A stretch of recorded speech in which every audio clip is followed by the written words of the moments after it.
बांग्लादेश में मोहम्मद यूनुस सरकार का भारत विरोधी रंग अब सड़क पर दिखने लगा है। मोहम्मद यूनुस से जुड़ी बांग्लादेश नेशनलिस्ट पार्टी यानी कि बीएनपी लीडर रुहुल कबीर रिजवी ने अपनी बीवी को भारतीय साड़ी जलाकर भारत के खिलाफ प्रदर्शन किया और उन्होंने अपनी पार्टी के सभी कार्यकर्ताओं से भारतीय प्रोडक्ट का बॉयकॉट करने की अपील भी की। रिजवी का यह प्रदर्शन अगरतला में ढाका कमीशन में हुई घुसपैठ के खिलाफ था। रिजवी ने साड़ी के साथ साबुन, टूथपेस्ट से लेकर मिर्च और पपीता तक मतलब भारत के हर एक प्रोडक्ट का बॉयकॉट करने की अपील की। तो देखिए विरोध प्रदर्शन किस तरीके से लगातार बढ़ता जा रहा है और भारतीय प्रोडक्ट्स का बॉयकॉट करने की एक कोशिश यहां पर की गई है। हर चीज जो कि भारत से जुड़ी हुई है, फिर चाहे वो वहां की मिर्च हो, पपीता हो, हर कुछ यहां पर भारत के हर प्रोडक्ट को बॉयकॉट करने का प्रयास है और ये अपील भी यहां पर उनकी ओर से की गई है।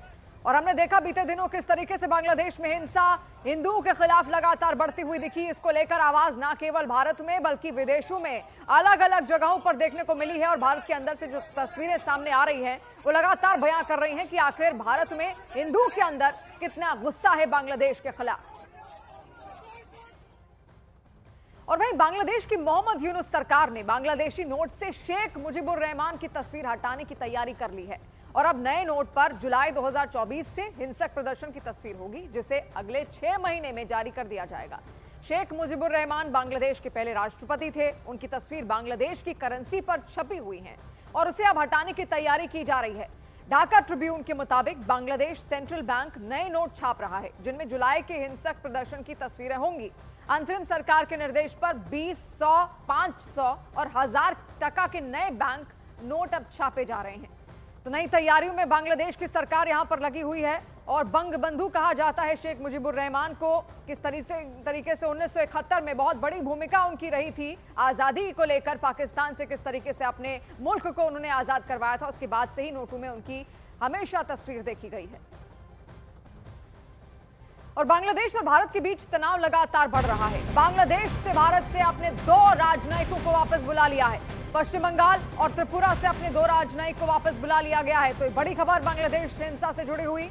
बांग्लादेश ने भारत से अपने जो 2 राजनयिक हैं उनको वापस बुला लिया है। पश्चिम बंगाल और त्रिपुरा से अपने 2 राजनयिकों को यहां पर वापस बुलाया गया है। तो तनाव की स्थिति हल्की यहां पर देखने को मिल रही है। अब ये होगा कि भारत का रुख इसको लेकर क्या होगा, किस तरीके से ये जो संबंध है बांग्लादेश क्या सुधारने का प्रयास करता है आगे आने वाले दिनों में, क्योंकि लगातार जो हिंसक झड़पें वहां पर देखने को मिल रही है हिंदुओं के खिलाफ वो और ज्यादा उग्र होती हुई दिख रही है और उसको लेकर भारत के अंदर नाराजगी भी बढ़ती दिख रही है।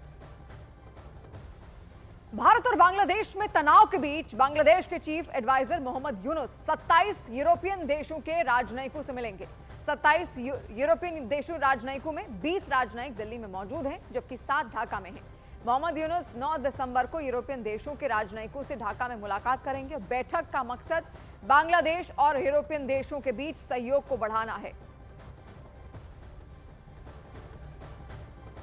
और बांग्लादेश में शेख हसीना के भाषणों पर प्रतिबंध लगा दिया गया है। शेख हसीना ने हाल ही में इस्कॉन के महंत चिन्मय दास की गिरफ्तारी का विरोध किया था। इसके बाद बांग्लादेश की अपदस्थ प्रधानमंत्री शेख हसीना के भाषणों पर रोक लगा दी गई। इस मोहम्मद यूनुस के भारत विरोधी एक्शन से जोड़कर इसको देखा जा रहा है। बांग्लादेश के अंतर्राष्ट्रीय अपराध न्यायाधिकरण आईसीटी ने गुरुवार को अधिकारियों को मुख्य धारा की मीडिया और सोशल मीडिया प्लेटफॉर्मों पर शेख हसीना के भाषणों के प्रसार पर प्रतिबंध लगाने का आदेश दे दिया।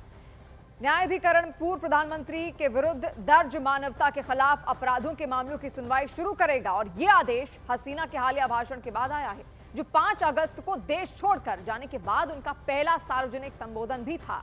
शेख हसीना ने देश की अंतरिम सरकार के प्रमुख मोहम्मद यूनुस पर तीखा हमला बोलते हुए उन पर नरसंहार करने और हिंदुओं समेत अल्पसंख्यकों की सुरक्षा करने में विफल रहने का आरोप लगाया था। तो देखिए किस तरीके से मोहम्मद यूनुस सरकार अब अपनी सरकार इस वक्त बांग्लादेश में चला रही है और एक तरीके से हिंदुओं का शोषण वहां पर किया जा रहा है जिसका विरोध हर तरफ देखने को मिला। और इसके साथ ही साथ इतना ही नहीं बल्कि शेख हसीना पर भी प्रतिबंध किस तरीके से लग रहे हैं उस पर भी दुनिया भर की निगाहें हैं। अब वहां पर उनके भाषण नहीं चल पाएंगे।